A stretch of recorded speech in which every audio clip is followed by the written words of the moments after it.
партиясының жалпы жұмыс кестесі 24/7. Комиссия, которая занимается этим вопросом. Здравоохранение – одна комиссия, образование – другая, по социальным вопросам – третья, по вопросам женщин и детей – четвертая.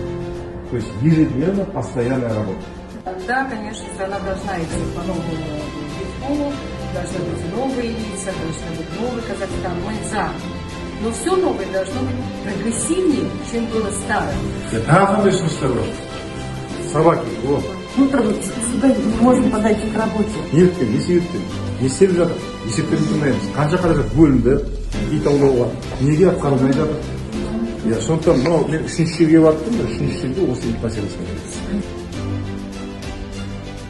Білесіз, немен айналысатынын айтсаңыз.